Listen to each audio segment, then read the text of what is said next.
Bonjour à toutes et à tous et bienvenue au plateau de votre émission Grand Jury. Toutes nos excuses pour les 2 jours. Un premier qui a servi à la rediffusion d'un numéro sur le sport et puis hier, on vous a servi la musique. Nous sommes revenus ce matin, recevez toutes nos excuses, mais pour vous dire que nous sommes là pour vous et pour ensemble décrypter l'actualité sociopolitique de notre cher pays, le Togo. Nous allons aborder autour de ce plateau ce matin les résultats des examens du baccalauréat deuxième partie qui nous ont permis au Togo d'enregistrer 49,66%, j'allais dire, de taux de réussite. Et la question est de savoir quelles leçons tirer de ce résultat, ce qui, selon certaines indiscrétions, serait le fruit de sacrifices étatiques. Allez-y comprendre ce que vous devez y comprendre. Et puis, deuxième sujet, à également débattre autour de ce plateau ce matin, insécurité grandissante et notoire au Togo, des groupes armés braquent, volent et tuent d'honnêtes citoyens. L'autre question, quelles dispositions pour assurer la protection civile? Qu'en est-il de l'opération Araignée? Et puis troisième sujet à débattre ce matin, lutte contre la corruption au Togo. Le Togo se dote d'un arsenal juridique portant création de la haute autorité de convention et de lutte contre la corruption et les infractions assimilées. La troisième question donc, quel usage de cette loi pour véritablement traquer les corrupteurs et les corrompus? Voilà donc les 3 sujets autour desquels vont se concentrer nos échanges et commentaires, analyses ce matin. Mais avant, retenez tout simplement que l'homme vit, l'homme naît plutôt, vit et meurt. Qui que nous soyons, quoi que nous ayons comme richesse, quel que soit notre degré de pauvreté, tout finira par s'y gît. Ainsi donc, ce matin, le quartier Ave Maria s'est réveillé avec une tristesse, un coup dur. Il s'agit bien sûr de ceux qui, pour ceux qui le connaissent, il s'appelle Humbeke Toto. Il est le directeur des pompes funèbres Toto. Il a rendu l'âme ce matin, il y a juste à peine 1 heure dans le quartier Ave Maria. Et nous en profitons pour dire toutes nos condoléances aux familles éplorées et pour également notre invité José Eric Gagli, directeur de publication du journal Togo Nigban. Bonjour et bienvenue.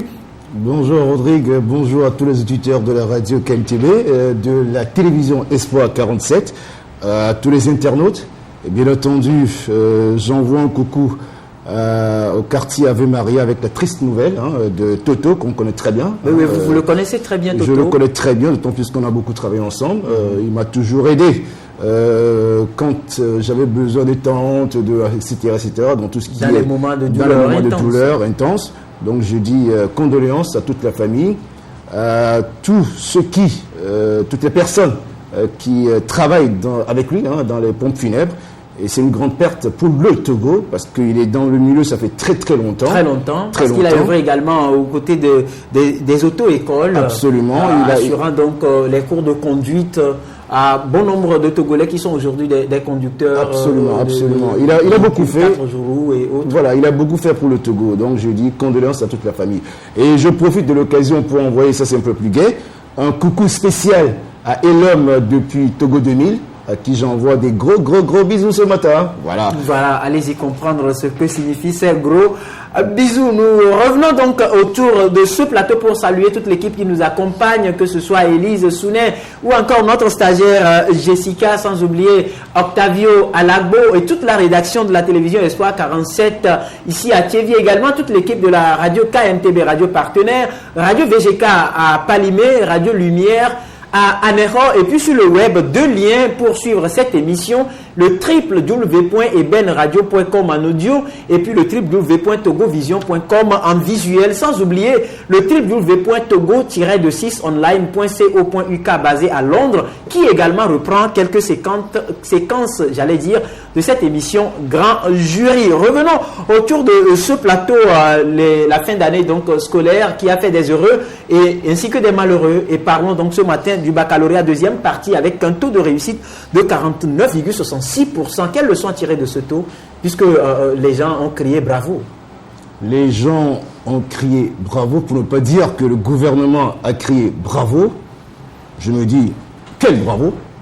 D'abord, c'est vrai que le taux de réussite cette année a un peu évolué par rapport aux années précédentes. Légèrement, un peu de différence de 6%, voilà.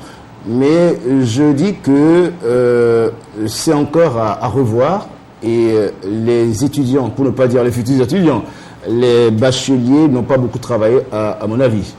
Je dis ça parce que quand on voit aujourd'hui nos élèves, nous on est parents, on voit nos élèves, comment nos élèves apprennent, comment nos élèves avec les nouvelles technologies, avec les portables, avec les iPhones, avec tout ce que vous savez de la communication, qui manipulent même dans des classes leur smartphone, leur BlackBerry, etc., etc. Je dis, les enfants reculent, n'avancent pas, même si la technologie est là pour les aider. Et je prie pour que les enfants togolais, nos enfants, puissent redevenir un petit peu des vrais apprenants et non des internautes spécialisés dans des messages. Voilà ce que je peux dire par rapport à l'éducation togolaise en ce moment. Voilà, et quand on sait que dans d'autres pays, vous pouvez par exemple comme la France, on parle d'environ 85% de taux de réussite. Dans d'autres pays, on estime que c'est insuffisant, même si c'est à 79% ou même à 90%. Est-ce qu'aujourd'hui, face à ce taux de 49,66%, on ne comprend pas quelque part qu'il y a des retards à rattraper? Oui, bien sûr, il y a des retards à rattraper. Vous venez de parler tout à l'heure des pays européens, la France, Londres, etc.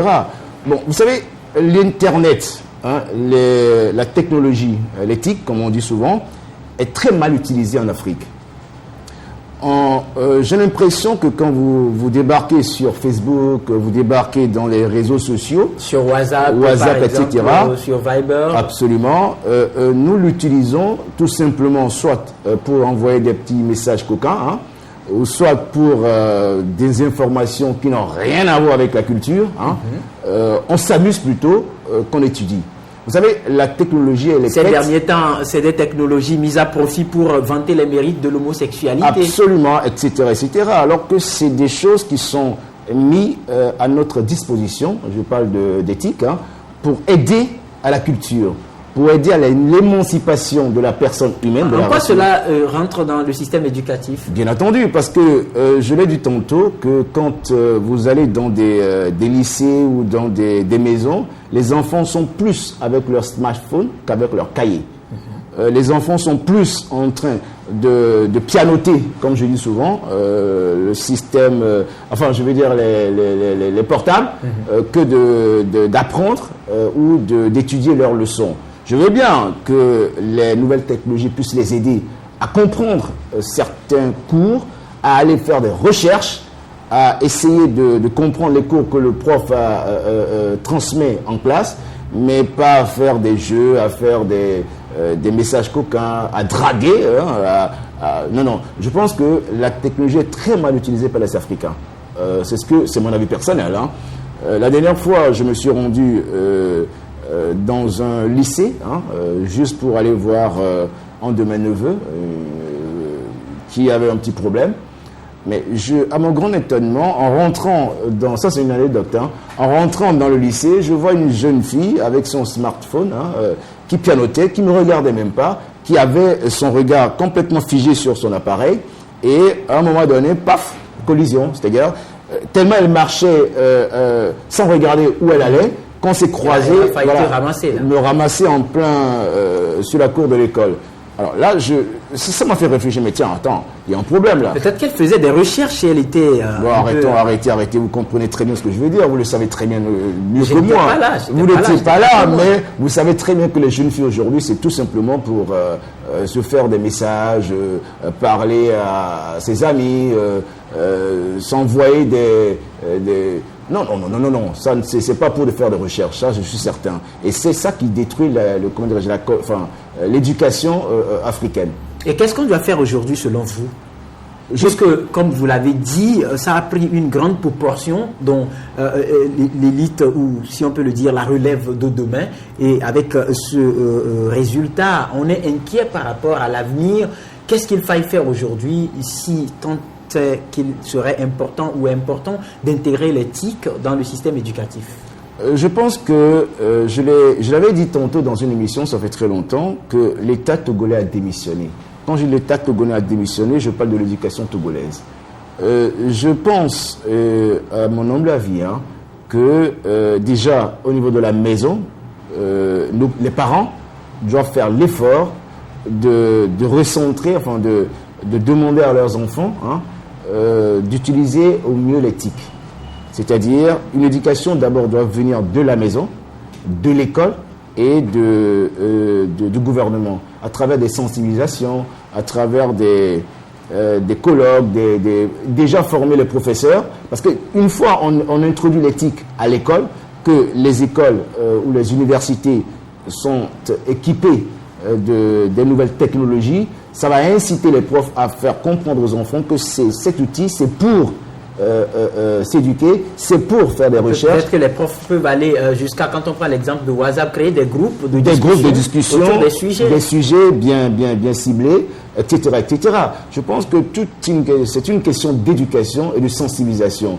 Donc le gouvernement et le corps enseignant a du pain sur la planche pour aider à ce que nos étudiants, les élèves arrivent à bien gérer les nouvelles technologies de l'information. Voilà, bon nombre d'observateurs estiment également que ces résultats tiennent compte ou résultent du déroulement de l'année scolaire. Vous n'êtes sans savoir que ça s'est passé en dents de scie, tantôt on y va, tantôt on n'y va pas, des congés très longs, etc. Répétés, et puis beaucoup de choses. Oui, est-ce que vous partagez cet avis? Oui, ça a beaucoup joué aussi, parce que on est resté à la maison un mois, j'ai l'impression, je me rappelle. Oui, le dernier long congé. Le dernier long congé qui pour devait favoriser le bon déroulement des élections présidentielles. Ouais, voilà, et avec les grèves aussi des enseignants, des travailleurs, des travailleurs, mais plus spécialement des enseignants. Ça fait que les cours n'ont pas bien été transmis aux élèves. Eux-mêmes, ils ont essayé de faire des recherches par leurs propres moyens, etc., etc. Donc, ce qui fait que l'année... je dis quand même bravo à ces élèves qui ont quand même, malgré ces vicissitudes, tous ces problèmes qui ont émaillé un peu l'année scolaire, ont réussi quand même à avoir ce taux quand même satisfaisant. En tout cas, on interpelle quand même le gouvernement togolais à revoir un peu le système éducatif voilà. Et puis équiper à suffisance les établissements scolaires afin que, tel que vous l'avez dit, l'éthique ne participe pas à la dépravation des mœurs, mais participe à l'éducation pour assurer la relève de demain. Nous allons parler insécurité. Difficile ces derniers jours de traverser ou de sortir de la nuit dans la ville ou dans les villes du Togo sans avoir peur d'être braqué, sans avoir peur d'être pris dans des situations qui ne favorisent pas la libre circulation des personnes et des biens. Entre-temps, on avait initié une opération, dite opération Araignée. Aujourd'hui, face à l'insécurité, l'on se demande ce qu'est devenue cette opération. C'est la très bonne question. Vous venez de poser une question où j'ai du mal à répondre. Vous savez, je me rappelle... Je sais que vous n'êtes pas initiateur de cette opération, vous êtes juste observateur. Je me rappelle dans les années 80, à l'époque du vieux, je l'appelle comme ça, du feu Gnassingbé et Adéman. On dormait même à pleine lune. On ouvrait les portes quand il faisait chaud, on dormait avec une natte par terre, etc. On ne craignait absolument rien. Mais aujourd'hui, je me demande qu'est-ce qui se passe. Est-ce que le Togolais a pris des exemples chez ses voisins? Je n'en sais rien, sans citer un pays. Je me dis, est-ce que c'est le chômage? Est-ce que c'est, comment dirais-je, le fait qu'il y a tellement des personnes qui sont sans emploi, qui sont obligées d'aller braquer des maisons, d'aller braquer... Là c'est pas l'emploi. Non, je veux dire, qu'est-ce qui se passe? C'est des sommes de questions que vous posez. Voilà, c'est des sommes de questions que je me pose parce que ça devient un peu inquiétant. Quand vous allez dans des endroits tels que Adétikopé, tels que Adidogomé, Sabado, Baguida, Avepozo, etc., on n'entend que ça. Surtout des vols de motos, des braquages en Ces derniers jours dans la préfecture de Yotor, Tabligo, etc. Voilà, on dit que c'est très très inquiétant. Que fait l'opération Araignée? Est-ce que ça existe encore cette opération? Ben non, c'était créé tout simplement pour les élections. On a sécurisé non, ça c'est FOSEP, ça c'est force spéciale. Oui, mais les araignées, c'est vrai, les araignées avaient accompagné aussi la FOSEP, bien entendu, pour les élections. Et l'araignée a été créée, ça fait quand même, je crois, 4 ans ou 5 ans, un truc comme ça. Plus, un peu plus. Un peu plus, c'est ça, oui. Mais qu'est-ce qu'ils font, etc. tout simplement aller arnaquer, je mesure bien mes termes, hein, aller arnaquer même je ne cautionne pas ceux-là qui vendent des boudins, hein, je ne cautionne pas ceux-là qui vendent de l'essence frelatée, mais j'ai l'impression que les araignées, l'opération araignée aujourd'hui, ils sont là tout simplement pour aller traquer ces vendeurs de boudins, ces vendeurs d'essence frelatée, ce qui n'est pas bien, je le sais d'ailleurs, mais ils ne font pas leur travail.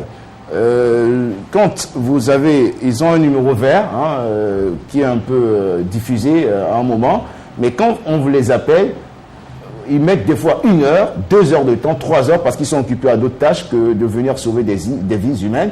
Ils sont occupés à aller chasser ou traquer des vendeurs de boudins, des vendeurs d'essence frelatée, qu'aller intervenir pour aider les citoyens togolais. Donc je demande aux araignées ou aux commandants de cette force de revoir ces éléments, de leur resensibiliser pour qu'ils puissent aider les Togolais ou assumer la sécurité des Togolais et non d'aller tout simplement passer dans des quartiers à voir où est-ce qu'on vend des points de vente d'essence pour essayer de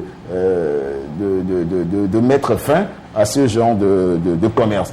Oui, c'est vrai, c'est normal, c'est leur boulot, hein, parce que les essences frelatées, avec tout ce que nous voyons, des incendies par là, des accidents par-ci, c'est leur job aussi. Mais leur job aussi, c'est de garantir la sécurité des citoyens togolais. Parce que la première chose, le droit d'un Togolais, quand même, c'est sa sécurité. Qu'on nous assure notre sécurité pour que nous puissions vivre en paix dans notre pays.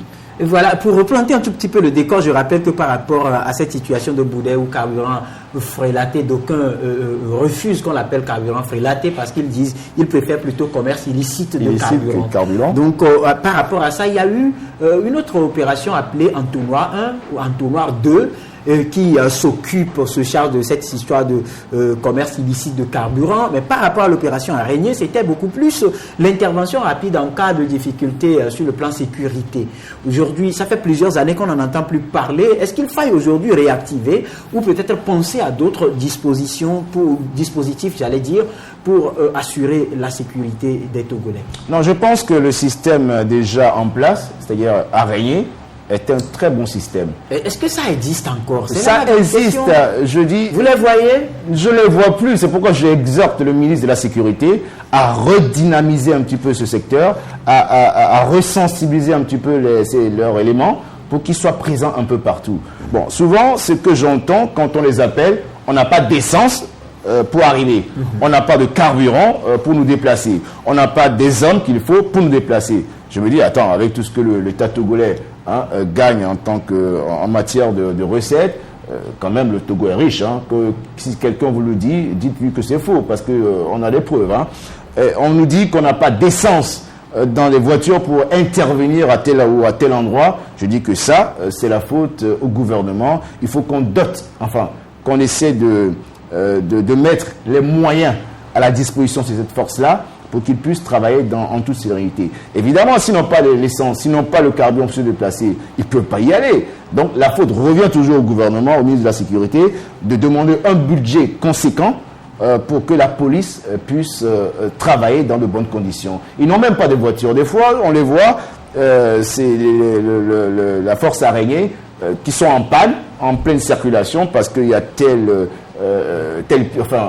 une pièce voilà, qui a lâché. Ils n'ont même pas les moyens de faire les rechanges rapidement, parce que je me demande ce que le garage central fait au Togo. Il y a tellement de problèmes. Je pense que c'est au gouvernement, au ministre de la Sécurité, de faire un plaidoyer au niveau de son chef, c'est-à-dire le Premier ministre, Selom Klassou, pour que on revoit un petit peu ce dispositif araignée. C'est-à-dire qu'on leur donne les moyens à suffisance pour qu'ils puissent travailler. Sans moyens, on ne peut pas travailler. Si on n'a pas les micros là où vous et moi, est-ce qu'on peut communiquer? Si on n'a pas le courant, l'électricité, on ne peut pas travailler. Donc il faut qu'on ait les moyens de sa politique avant d'exiger de qui que ce soit de donner un bon résultat. Donc je pense que l'État doit tout faire dans le budget qui va arriver, le budget 2015-2016, qu'on essaie de revoir un petit peu le budget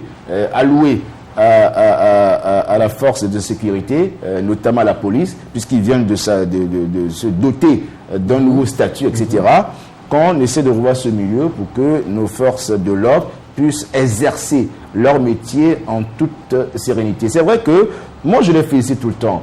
Parce que quand vous voyez le salaire de ces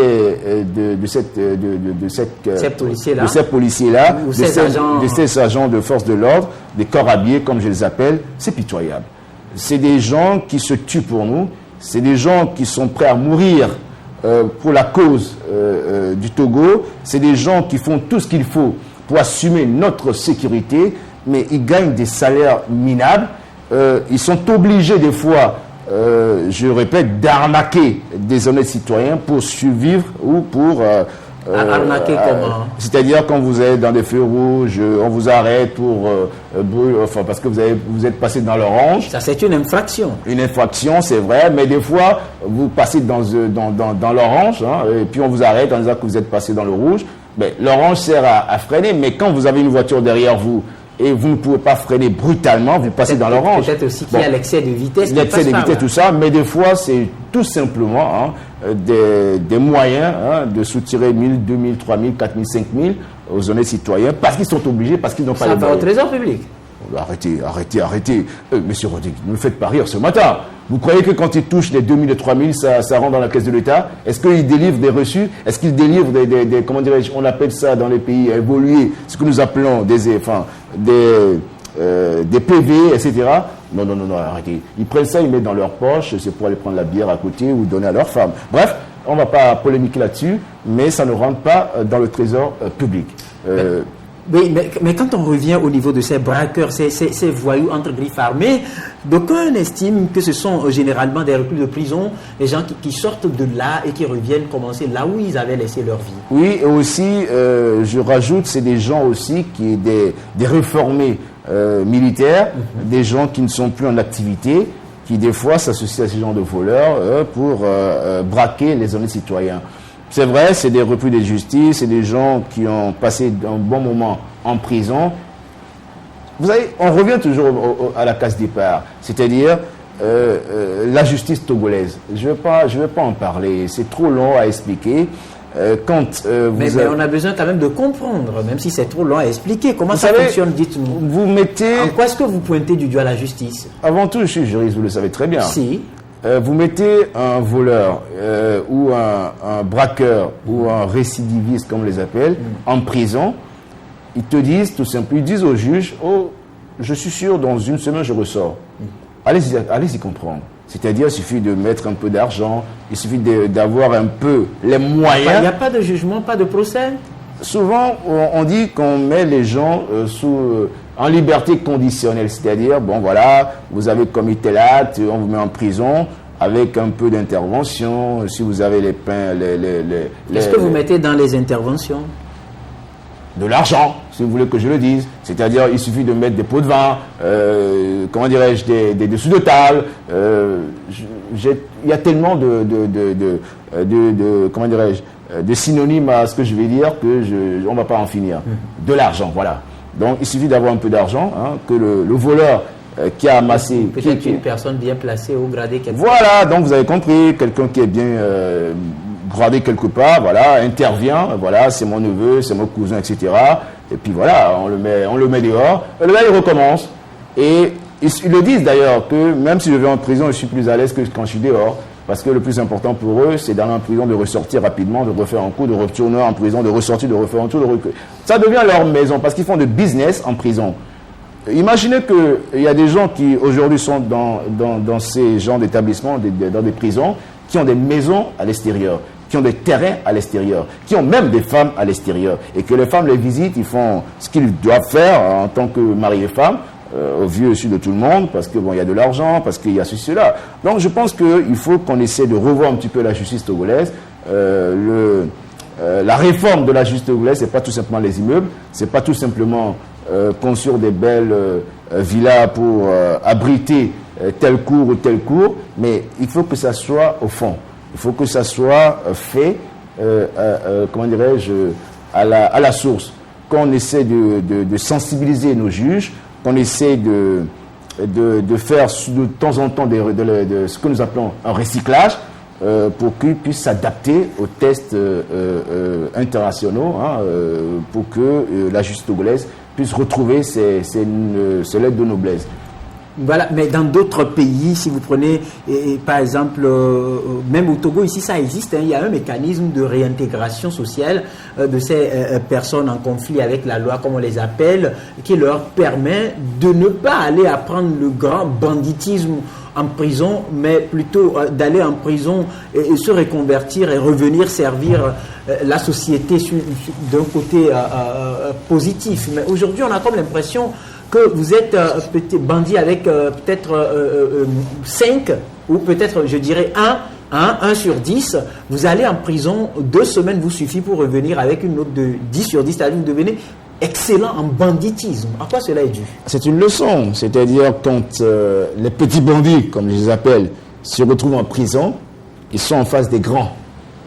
Ils sont en face des grands, c'est-à-dire les grands bandits, qui maintenant font leur éducation, qui les entraînent. Ils ont des salles de cours là-bas? Absolument, c'est-à-dire c'est pas des salles de cours, c'est pas comme dans des lycées, mais quand ils arrivent, les grands bandits, comme on les appelle, puisque eux ils sont là, ils ne peuvent plus sortir. Il y a des gens qui sont là, ça fait 20 ans, ça fait 30 ans. Sans procès, ils sont là parce que vous m'emmenez toujours à parler de la justice togolaise. Je ne vais pas revenir sur Revenons sur notre sujet. Restons sur le sujet principal. Oui. Donc, ce qui fait qu'ils sont là, ça fait 20 ans, ça fait 30 ans. Donc, ils ne peuvent plus sortir. Donc, ils utilisent les nouveaux arrivés, enfin, le nouveau bandit, le petit bandit, pour le travail à l'extérieur. Donc, ils sont en communication. Quand vous arrivez en tant que jeune bandit, peut-être 18, 20 ans, voilà, vous arrivez dans les mains des grands bandits qui ne sortent plus. Maintenant, c'est vous qui devez assumer, le travail à l'extérieur. Vous devenez leur homme de main en quelque sorte. Leur homme de main en quelque sorte. Donc, le grand bandit qui est déjà là 20 ans, 30 ans, il donne des consignes à l'extérieur parce qu'ils ont le moyen de communiquer à l'extérieur. Voilà, il y a un jeune qui vient d'arriver, il va être libéré dans peu de temps. Trouvez de l'argent, faites tout pour voir tel juge. Maintenant, c'est le grand bandit qui le dit, pour aider le petit à sortir rapidement, pour qu'il puisse aller exercer à l'extérieur. Donc, c'est tout un mécanisme, c'est toute une filière, c'est toute une machine qui est mise en place dans les prisons pour que les jeunes, les petits qui viennent d'arriver, puissent sortir rapidement et aller faire des cours à l'extérieur. Maintenant, comment arriver à enrayer ces mots? À mettre fin à ce fléau, parce que c'est assez dangereux. Déjà, nos prisons sont saturées. Nos prisons sont surpeuplées, pleines à craquer. Il n'y a pas de centre à l'intérieur de la prison même, c'est-à-dire des centres de réinsertion, comment le dire, c'est-à-dire d'apprentissage, etc. Je pense qu'aujourd'hui, les autorités pénitentiaires doivent tout faire pour déjà délocaliser la prison togolaise, enfin la prison civile de Lomé, qui est très exiguë, qui est surpeuplée. De le mettre ailleurs, avec peut-être sur un hectare, j'en sais rien, où on a plus de place, d'espace. Et dans ces prisons, mettre des salles d'apprentissage, que ce soit la couture, que ce soit tout le métier qu'on puisse installer quelques petits ateliers. Voilà, que le gars qui est en prison le matin, qui ne soit pas oisif à l'intérieur de la prison, mais qui exerce un métier. Parce que quand on t'éduque, ou quand on te donne un métier, ça te donne le courage d'avancer dans la vie. Ça te donne le courage de dire que même si tu sors dans 1 an, dans 6 mois, dans 3 ans, tu as un métier. C'est-à-dire que tu ne vas plus errer dans les rues et être donc récidiviste. De retourner à tes amours, enfin à tes premiers amours, parce que tu as un métier. Tu sais que tu vas gagner ta vie. Donc je pense que toujours ça revient aux autorités de tout faire pour créer une autre prison avec un peu plus d'espace. Créer des centres. Il y a déjà des prisons dans d'autres villes. À Tchévier, vous avez à Sokodé, vous avez à Kara. Vous les avez visitées? Vous avez visité, monsieur Rodrigue? C'est la même chose. C'est exigu. C'est tout simplement je ne dirais pas des villas. Moi, j'appelle ça des villas, ce n'est pas des prisons. Non, la prison, il faut, comment dirais-je, il faut que ça soit assez large pour qu'on puisse intégrer, comme je vous l'ai dit tout à l'heure, ces centres d'apprentissage pour les détenus. Sans ça, vous voyez, ça revient pareil. Ils vont sortir, ils vont refaire les mêmes forfaits. Ils retournent, ils ressortent, ils retournent, ils ressortent. Et ça devient un petit peu aller-retour. Et ils se plaisent là-dedans, quoi.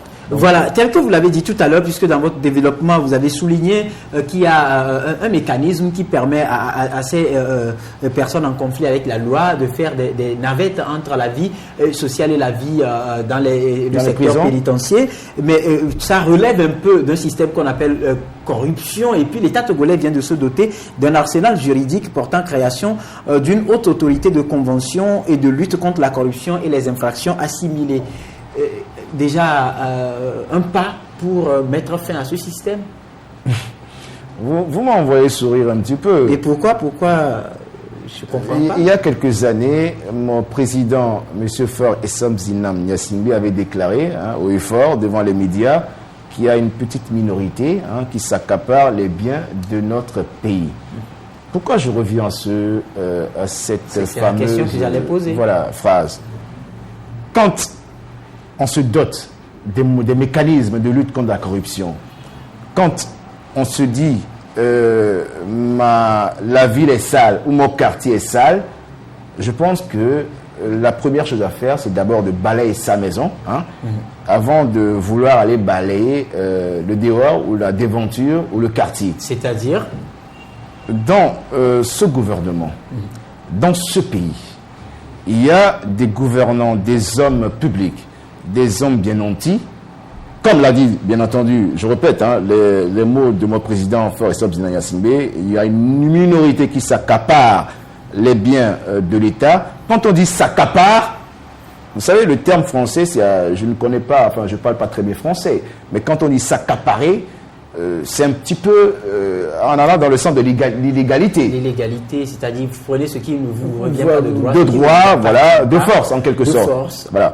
Quand on voit des chefs d'entreprise étatiques, des directeurs de sociétés d'État, qui, au su de tout le monde, s'accaparent les biens de l'État et que mon président est là, muet, ne dit rien, je dis, il y a un problème.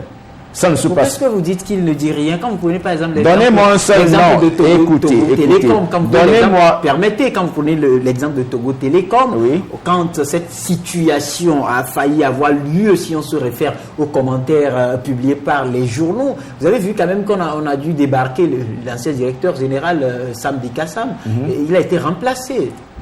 Bien sûr, remplacé, mais il est où en ce moment? Il se la coule douce. Il ne suffit pas de remplacer une personne. Il suffit de punir la personne. Vous savez, la faute qui est faite sans punition, même si c'est pardonné, il faut punir pour donner l'exemple aux autres. Il ne suffit pas que moi, José Rigagli, je sois nommé demain directeur général de, je ne sais pas moi, de Togo Sel, j'en sais rien. Je détourne les biens de l'État, je détourne des voitures au profit de mes femmes, de mes nanas. Je prends la caisse pour aller faire des vacances dans la Côte d'Azur ou en Espagne, j'en sais rien. Et que demain, une fois c'est sûr, qu'on me remplace, qu'on me dit voilà, on vous enlève de là et restez un peu à la maison et puis demain on revoit votre situation. Et tout ce que j'ai ramassé, je l'ai toujours dans ma poche, je continue ma vie tranquillement, mais ça, c'est pas une punition. Ça, c'est pas sévir. Ça, c'est pas punir. Ça, ce n'est pas donner l'exemple. Je dis non. Donc, prenons l'exemple, par exemple, de mon cher ami. Je l'aime très bien parce qu'on a fait tous ensemble l'île. Je parle de mon frère et ami, qui m'excuse si je parle un peu de lui, de Marc Bidamon, que je connais très bien depuis l'île. L'actuel ministre des Mines et de l'Énergie. Voilà, qui a exercé pendant des années, il était à Togo Cellulaire en tant que directeur commercial. Il était directeur général. D'abord directeur commercial de Togo Cellulaire dans l'enceinte de Togo Télécom. Ensuite, il est devenu directeur général de Togo Télécom, Togo Cellulaire, pardon. Ensuite, directeur général de la douane togolaise. Avec tout ce qui s'est passé à la douane, aujourd'hui, on retrouve M. Bidamon, Marc, qui est mon ami, je répète, qui m'excuse, je suis journaliste, donc je suis obligé de le critiquer. Aujourd'hui, il se retrouve encore ministre des Mines et de l'Énergie, là où il y a encore beaucoup d'argent. Écoutez, soyons sérieux. Soyons un peu sérieux. À qui profite le crime, comme on dit? Est-ce qu'on les met là tout simplement parce qu'on sait qu'ils vont aider à se ramasser un peu de sous parce que j'ai l'impression qu'ils se le partagent tous. S'ils ne se le partageaient pas tous, ils n'allaient pas mettre des gens qu'on sait très bien qui sont là pour ramasser un peu de sous et se construire des villas à des postes juteux. J'ai l'impression qu'ils sont tous au courant, ils savent très bien que c'est des gens qui arnaquent, c'est des gens qui volent, c'est des gens... je ne parle pas de bidamment, bien entendu. C'est des gens qui font des malversations financières, qui détournent de l'argent, etc. Mais on les met dans des endroits juteux. J'ai l'impression qu'ils sont tous complices, ils se prennent un peu de gauche à droite, donc ça se tait. Et quand nous, les journalistes, et quand les médias commencent à en parler, voilà, on sévit un petit peu, on les déplace, on dit voilà, vous êtes limogé, pas de décret présidentiel, vous n'êtes plus ici, etc. Juste pour nous donner l'impression qu'on sévit alors qu'on ne fait absolument rien. Non, soyons sérieux. Mais sérieux. Tel que vous le dites, je crois que nous ne faisons pas peut-être les mêmes lectures, puisque quand vous prenez l'affaire d'escroquerie internationale, il y a eu quand même Pascal Bodiona qui était ministre d'État. Il a été dans cette affaire-là débarqué, et puis vous connaissez bien la suite. Vous voulez qu'on revienne sur ce sujet? C'est juste un exemple. La CEDEAO, qu'est-ce que la CEDEAO a demandé? La CEDEAO a rejeté beaucoup de choses dans ce procès. La CEDEAO a demandé à ce qu'on libère mon frère Bodiona. La CEDEAO a fait des recommandations, Et la CEDEAO a été créée en partie par le Togo. Parce qu'à l'époque, c'est Yadema Nyassingbe qui avait le ténor qui avait dit qu'on chantait même, et Yadema a réfléchi, là, je ne vais pas chanter dans ma langue, a réfléchi, il a vu Boba Sango, je ne sais plus, le président de l'époque, et la CEDEAO est créée. Et on chantait ça. Et Yadema, les zouzous, je ne sais pas, vous allez m'aider peut-être. Bref, donc la CEDEAO a été créée en partie par le Togo, Oufeu et Yadema, d'accord, pour réguler un petit peu la justice dans l'espace CEDEAO, pour aider à ce qu'il y ait une justice qui soit faite, ok? Mais est-ce que la CEDEAO joue son rôle aujourd'hui? Non. Même dans les élections, la CEDEAO était là à essayer de, soi-disant, un observateur ou impliqué dans les élections au Togo. Qu'est-ce qu'a fait la CEDEAO? Rien. Ils sont repartis. Ils ont laissé au vieux Sud-Monde, M. Tafa Tabiou, proclamer les élections, etc., etc. Non, on ne va pas revenir là-dessus. Mais je dis une chose, ok? En parlant de la CEDEAO, de M. Bodiona, ça, c'est l'escroquerie internationale. Où sont les autres? Luc, enfin, comment il s'appelle encore? Il est où? Saubertin Abba. Il est où? Et puis... ils sont où? Les Mirati. Ils sont où, tous ces gens-là? Personne n'est là. Et vous voulez un procès équitable? On laisse partir des gens, on laisse partir ceux qui sont vraiment impliqués, on le met en prison, on le détient en prison, tout simplement parce qu'on a peur, le jour où on va le libérer, il va parler. Parce qu'on se dit, si jamais on le met en liberté, il risque de dénoncer les gens. Vous croyez que c'est l'escroquerie internationale dont vous parlez? Vous croyez que ça se limite tout simplement à Bodiona, à Loïc Préjean, à Babertin, etc. Mais c'est toute une machine. Parce que l'Imirati sert tout simplement de relais, de transfert de fonds, sert tout simplement c'est un transporteur, c'est-à-dire il gère les fonds des chefs d'État, il gère les fonds comment dirais-je, des fortunés en Afrique, de Bongo, etc., etc. Donc, il est intouchable. Donc, on prend le pauvre Bodiona qui s'est impliqué pauvrement, parce que lui n'a rien gagné, c'est moi qui le dis, bien entendu. Et on le maintient en prison parce qu'on se dit, voilà, il faut qu'il reste un peu là, et s'il sort, il risque de nous gêner. Faisons un procès équitable, ramenons tous ces gens-là qui sont impliqués dans cette affaire-là pour qu'on puisse comprendre. Là, jusqu'à présent, personne ne comprend rien. On condamne quelqu'un sans les autres. Revenons, on ne l'a pas encore condamné. On l'a pas encore condamné. Il est maintenu en prison, il n'y a pas de procès qui revenons autour de cette affaire de corruption au Togo. C'est vrai que d'aucuns estiment que c'est une bonne prise de décision par rapport aux parlementaires qui ont décidé de cette création de la haute autorité de convention de lutte contre la corruption des infractions assimilées. Mais au même moment, certains observateurs estiment que la charité bien ordonnée commence par soi-même et qu'on devra commencer par mettre en application ou respecter les recommandations de la Constitution togolaise, notamment la déclaration des biens. Partagez aussi. Avant de venir sur la déclaration des biens de ces personnalités et de ces hommes d'affaires, quand vous me parlez de corruption, je dis qu'il n'y a pas de corrupteur sans corrompu. Il n'y a pas de corrompu sans corrupteur. C'est la même chose. Bon, moi j'ai inversé un petit peu, c'est tout. Quand un chauffeur de taxi, je prends l'exemple le plus bas, à un feu rouge, c'est qu'il est en infraction. Au lieu d'accepter sa faute, au lieu de se conformer à la loi, sort un petit billet de 1000 francs, de 500. Le temps à mon ami policier qui a des problèmes, qui n'a pas une fin de mois assez, voilà, qui le prend. Évidemment que la corruption continuera toujours à devenir une gangrène pour l'Afrique. Mais là, si vous observez un tout petit peu, c'est vrai que, permettez que je mette un peu la parenthèse, des fois ça fait rire, vous êtes à bord des taxis, vous arrivez, je crois qu'on ne parle même plus finalement. On ne parle même plus, on ne sort même plus les pièces. On serre la main du policier, il a ce qu'il faut, et puis on démarre, on s'en va. Et on se plaît dans cette illégalité, les chauffeurs n'assument plus leur voiture, ils ne font plus de visite technique parce qu'ils savent très bien qu'arriver tout simplement au feu rouge ou arriver devant un policier ou un agent de la force de l'ordre, allez mon ami, comment la journée est bonne, c'est les 500, c'est les 1000 francs comptants. Et on continue la route, c'est les victimes, c'est nous. C'est ceux qui sont dans les voitures parce que quand il y a un accident grave, on s'étonne que l'assurance ne le prenne pas en charge. On s'étonne qu'il n'y a pas d'intervention de l'État. On s'étonne beaucoup de choses. Qu'est-ce qu'on doit faire en tant que passager? Vider les taxis? Moi, déjà, ça fait longtemps que je n'ai plus de taxi, ni de moto. Mais moi, si les rares fois que je les prenne, enfin, que j'arrive à rentrer dans un taxi, quand je me mets devant, d'accord, et que le chauffeur de taxi au bon milieu s'arrête me dire m'a doublé, c'est-à-dire que vous savez ce que je veux dire. Quelqu'un va s'asseoir à côté de moi, devant, moi je sors, je m'en vais. C'est-à-dire, je sors du taxi, je ne paye pas et je dis continuez avec cette nouvelle personne que vous voulez embarquer. Sinon, moi je ne peux pas me mettre dans un taxi à deux devant.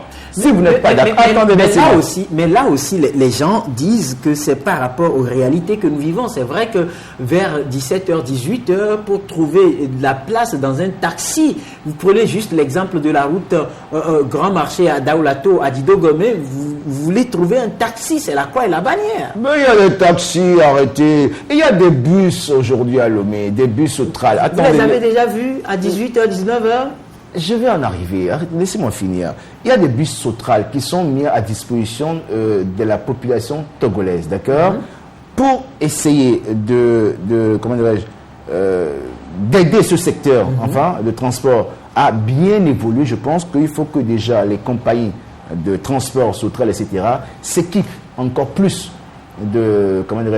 en bus, et que le temps d'attente, ça règle le problème. Mais avant d'aller même là, est-ce que vous avez déjà vu les Sotral à 19h? C'est ce que je veux dire. Il faut que... Vous voyez l'effectif à bord? Absolument. C'est parce qu'ils n'ont pas assez de bus. Ils ont peu de bus. Et ça explique la surcharge des taxis. Si on permet, est-ce qu'il n'y a pas un peu d'injustice dans cette histoire? C'est vrai que nous parlons de la corruption. Les gens vont se demander si ça rentre dans la corruption. Si, ça rentre dedans. Ça rentre, bien sûr. Est-ce que vous voyez, vous avez dit tout à l'heure que lorsqu'on veut vous doubler dans les taxis de 5 places, vous descendez, vous partez ailleurs, c'est permis, et puis on arrive chez le policier, on fait les petits gestes bien connus, voilà. C'est devenu standard, voilà. C'est entré dans les habitudes. Ça risque de rentrer même dans la Constitution. Ça passe. Et là, au même moment, on voit un bus Sotral surpeuplé qui passe et le policier ne bronche pas, ça ne dit rien. Il s'évertue plutôt à essayer de dégager la voie pour le passage. Est-ce que vous pensez que c'est la bonne manière? Ce n'est pas la bonne manière. Ce que je viens de vous dire tout à l'heure, il faut que d'abord que cette compagnie Sotral, que je félicite parce que sans eux, peut-être qu'il y aura plus de problèmes, s'équipe encore plus dans des bus. Vous savez, c'est parce qu'en Afrique, on a du mal à investir dans les sociétés, ok? Dans d'autres pays, cette compagnie Sotral sera peut-être aidée par des investisseurs nationaux, que ce soit togolais ou je ne sais pas, étrangers, j'en sais rien. Nationaux, internationaux. Voilà. Ils vont mettre de l'argent dans cette compagnie, dans cette société, pour la développer. Mais aujourd'hui, il y a une seule personne, un seul individu qui se dit propriétaire de cette société, même si par alchimie ou par des montages financiers, il dit qu'il a des partenaires ou il a des associés, etc. Ça, c'est des conneries. Personne n'investit dans la société se résume à une seule personne, comme les partis politiques, je ne vais pas revenir là. Et ce qui fait que ça n'évolue pas. Mais quand il y a des investisseurs, quand il y a des investisseurs, des associés, etc., avec un conseil d'administration, tout ce que vous voulez, ça évolue. on aura plus peut-être de bus, plus de contrôleurs, plus comment dirais-je, de contrôleurs de bus, et ça va un peu désengorger ce milieu.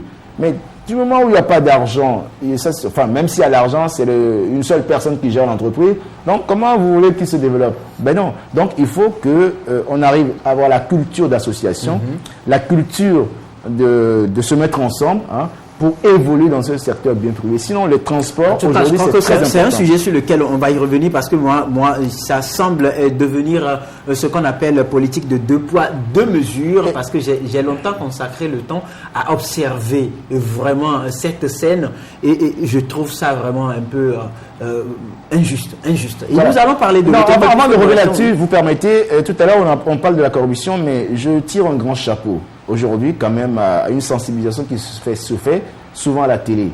C'est-à-dire, je le vois quand des personnes arrivent dans des lieux publics, dans des sociétés, qu'ils utilisent les moyens de l'État pour s'enrichir, voilà, et qu'aujourd'hui, avec le civisme, avec des spots que je suis en ce moment à la télé, je dis c'est bien, c'est déjà ça, un pas, que l'État doit continuer à sensibiliser.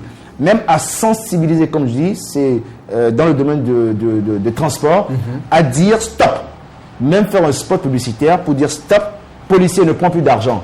Stop, chauffeur ne remet plus 500 000 francs aux policiers. Il faut que tout parte par la sensibilisation. Donc, l'État doit investir dans la sensibilisation, créer des spots, faire même des recyclages, appeler les forces de l'ordre, appeler les policiers à faire, ne serait-ce en recyclage, à les reformer, à dire, si vous prenez de l'argent, c'est votre patrie que vous mettrez en danger. Voilà. Tout faire pour sensibiliser. Je pense qu'il faut qu'on sensibilise énormément. Voilà. Nous restons toujours avec la corruption pour parler des difficultés que les Togolais éprouvent dans l'établissement des pièces d'identité. Aujourd'hui, vous voulez, par exemple, faire votre acte de nationalité, vous devez contacter forcément un démarcheur avec tout ce que ça représente. Vous savez bien que moi, vous voulez aujourd'hui faire établir votre passeport, c'est la croix et la bannière. Vous êtes obligé, outre ce que vous devez normalement dépenser pour payer les quittances, dépenser 2 fois plus, payer des pots de vin ainsi par-ci, ainsi de suite. Vous voulez gagner un marché public. Vous savez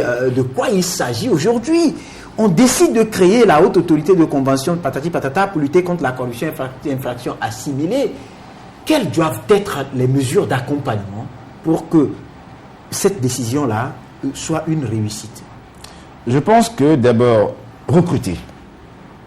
Recruter, c'est-à-dire quand vous allez dans des secteurs tels que là où on fait les passeports, oui, là où on fait les cartes d'identité, etc. Ça se résume des fois, quand vous allez dans des commissariats, à 4 personnes. C'est-à-dire la personne qui est sur la machine, la personne, s'il y en a, qui prend les photos, et l'autre personne qui vérifie les pièces. Là, on ne parle pas de lenteur. Je suis en train de... Comment faire? Moi, je pose une question. Si. Comment faire pour réussir ou mettre en pratique cette convention, ce que vous voulez. Et je commence par le bas, c'est-à-dire recruter. Mettre déjà les moyens, c'est-à-dire les hommes qu'il faut dans des services, dans ces services-là. Bon, déjà, ça c'est une première chose. Deuxième chose, la lenteur, c'est équiper d'abord ces services d'informatique, c'est-à-dire... Pour régler la question de lenteur. De lenteur, d'informatique.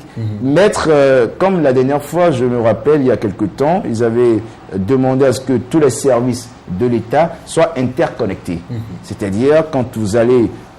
déjà à partir de l'état civil, vous avez donné déjà au niveau du service qui s'occupe de l'établissement des nationalités ainsi de suite jusqu'au passeport. Imaginez que vous arrivez, par exemple, je donne l'exemple des nationalités. Vous arrivez au service des nationalités pour refaire votre nationalité, le nouveau, qui est donc informatisé.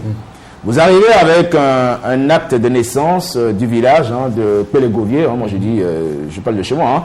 De Pélégovier, vous arrivez avec un acte de naissance. Il y a peut-être un numéro ou peut-être, je sais pas moi, le nom de votre de feuillet, ou le nom de votre papa ou de votre maman qui est un peu écorché, enfin qui devient illisible. On vous demande de retourner dans votre village, c'est-à-dire à Pélégovier, pour refaire cet acte de naissance. et revenir peut-être une semaine après pour, n'est-ce pas, voir si on peut prendre en compte votre dossier. S'il y avait un système informatique interconnecté, il suffit de rentrer dans le réseau, de taper le numéro de feuillet et tout, on voit tout. Déjà, ça, c'est très important. C'est pourquoi je dis, il faut les hommes et les moyens pour arriver à suivre voilà. Maintenant, par rapport au pot de vin qu'il faut verser, peut-être on vous dit, vous savez, si vous voulez avoir votre nationalité dans une semaine, il va falloir faire quelque chose. Vous devez déposer, ils appellent ça dans leur jargon, déposer non. sur je dis tout ça, c'est laisser les petits voyous qui se retrouvent au niveau des nationalités, des petits voyous, moi je les appelle des démarcheurs. Non, je dis, il faut qu'on arrête ça. Ok? Déposez votre dossier dans les normes. Si vous avez tout ce qu'il faut, c'est-à-dire les papiers sont à jour, les pièces sont à jour, je vous dis, j'ai fait l'expérience, en 2-3 semaines maximum, vous avez votre nationalité. Je l'ai fait pour mes enfants, je l'ai fait pour des amis, c'est-à-dire j'ai amené des amis pour ne serait que suivre la bonne marche. C'est mon métier. Et en parler demain, mais en 2-3 semaines, la personne a eu son nationalité.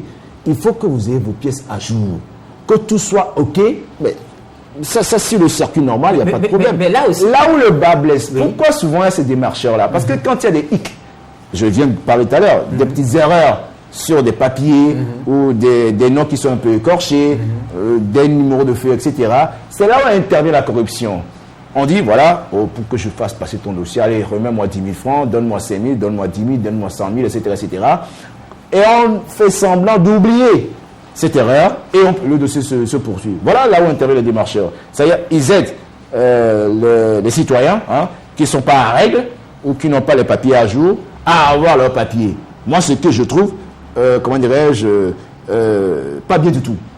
En qualité de jury, je dis non, je ne suis pas d'accord. Vous appelez les gens à vraiment avoir les dossiers à jour, avoir éviter la corruption, absolument. Parce que moi, je dis non, stop.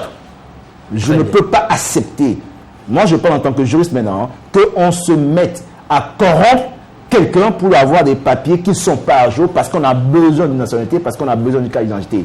Non, quand vous arrivez devant l'agent chargé de vous établir votre carte d'identité, ayez tout ce qu'il faut dans, comment dirais-je, tout ce qu'il faut en place et ça passe. En 2-3 semaines, vous avez votre carte d'identité, vous avez votre nationalité. Puisque j'ai fait l'expérience. Très bien, on vous a écouté aujourd'hui. Si cette autorité de convention voit jour et doit commencer par travailler, quel sera selon vous, quel doit être selon vous son premier chantier? Son premier chantier, je l'ai dit tout à l'heure, balayer d'abord la maison. D'abord, vous avez dit tout à l'heure, mais on n'a pas eu le temps d'évoquer la déclaration des biens. Voilà, on n'a pas eu le temps de développer le sujet. Il faut que les chefs d'État africains, les patrons de sociétés, d'État, les gérants de grandes sociétés, des ministres, etc., puissent déclarer leurs biens. D'autant plus que la Constitution le prévoit. C'est pas moi qui le dis. C'est dans la Constitution togolaise. Ou bien, je pense qu'il faut qu'il commence par là, qu'on déclare les biens, qu'on dit voilà, je suis arrivé au pouvoir, je suis ministre j'ai 50 francs. J'ai 50 francs. Et le jour où on doit partir, qu'on dise j'ai 60 francs, j'ai gagné 25 francs. Absolument. Qu'on vérifie que les salaires peuvent suffire à gagner 25 francs. Très bien. Nous sommes talonnés par le temps. On va rapidement visiter les colonnes des journaux parus dans les kiosques ce matin, commençant par chronique de la semaine qui titre Faits divers, fin de l'épisode Culture, 10e édition de la FEPAC. C'est parti pour les Ébala du 18 au 25 juillet prochain en pays Kabylie. Et puis Jean-Pierre Fabre en tournée en Europe pour 2 points écrits, chronique de la semaine, expliquer à la diaspora les raisons de son refus de faire les comptes, démontrer comment il a gagné entre griffes les élections en excluant le vote du Nord Togo. Et puis politique énergétique du gouvernement Classou, relever le taux d'accès à l'électricité de 26,5% actuellement à 40% d'ici à 2018. Toujours à la une de chronique de la semaine, l'OTR dispose d'un nouveau site web, le lien www.otr.tg. Et puis pour finir, la deuxième revue annuelle du processus d'intégration régionale au Togo, les experts de la commission de l'UEMOA en conclave de 7 jours à Lomé. Libre opinion, regardons dans le rétroviseur 1919-1963. Et puis, l'Union pour la patrie également dans les kiosques, qui écrit Lorenzo Guy Madier pour une amélioration des prestations de la presse sportive. Autre titre, création de la haute autorité de prévention et de lutte contre la corruption et les infractions assimilées. Tous les dossiers de corruption à transmettre à la justice, nous apprend l'Union pour la patrie. Nouveau bachelier après la réussite, la question de l'orientation écrit pour l'Union pour la patrie, développement du secteur informel au Togo, la cordonnerie, un métier qui essaye de résister au marché chinois. Accès à l'information publique des populations, le test en cours d'élaboration qui va tout changer au Togo. Et pour finir, par souci d'autonomie d'énergie, la SAFER dote les péages de centrales photovoltaïques. Flambeau des démocrates de notre cher ami Loïc Lawson, que nous saluons au passage, écrit éditorial Lomé sous les bottes des malfrats. Suspicion autour des nouvelles modalités intervenues dans les prestations de l'INAM. Myriam Dossou, elle, c'est la directrice générale de l'INAM, rassure, point d'exclamation. Vote de la loi anticorruption par l'Assemblée nationale, la curieuse approche consentante des députés ANC. Environnement, alerte dragage plutôt de la lagune de Baie, le risque de glissement de terrain est réel. Ouvrons les yeux, nous apprend Flambeau des démocrates. Et puis société, chefferie traditionnelle, la ville d'Anéro en proie à un conflit de leadership. Le prix à payer pour une supposée reconstruction, s'interroge le journal Sport. Hypothétique reprise des championnats D1 et D2, des défections de taille. Et puis pour finir, adoption de nouveaux statuts particuliers de la police, un corps orienté vers les défis de l'heure. Écho du pays à présent, intégration sous-régionale. La commission de l'UEMOA procède depuis hier à Lomé à la deuxième revue annuelle du processus d'intégration régionale. Et puis l'ANC rompt le silence quand Éric Dupuis verse dans le dilatoire, écrit Écho du pays. Culture, les Évalas démarrent ce samedi en pays Kabylie. Nouveau statut de la police nationale togolaise, quelles sont les grandes innovations? Énergie électrique au Togo, un taux de couverture de 40% en vue à l'horizon 2018. Et pour finir, Office togolais des recettes, la version numéro 2 du site officiel mise à jour. Voilà donc pour ce qui concerne la une des journaux ce matin. Mot de la fin, Eric José Gagli, directeur de publication du journal Togoniba.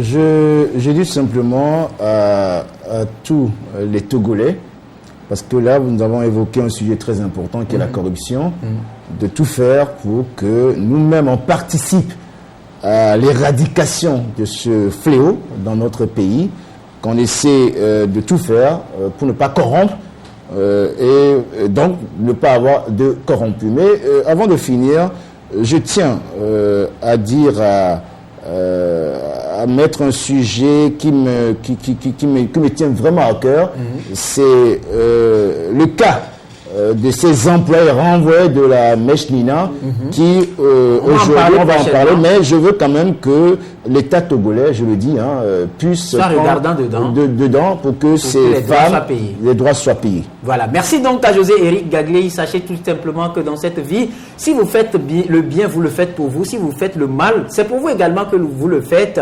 Et par conséquent, faites du bien pour que vos derniers jours sur la terre vous soient radieux. Merci donc à vous toutes et à vous tous. Merci à tous ceux qui nous ont suivis. Merci également à toute l'équipe technique qui nous a accompagnés. Équipe rejointe tout à l'heure par Frédéric Patidé, le directeur général de la radio KMTB en visite ici à Tchévier. Merci donc à toutes et à tous. Bonne journée. Au revoir.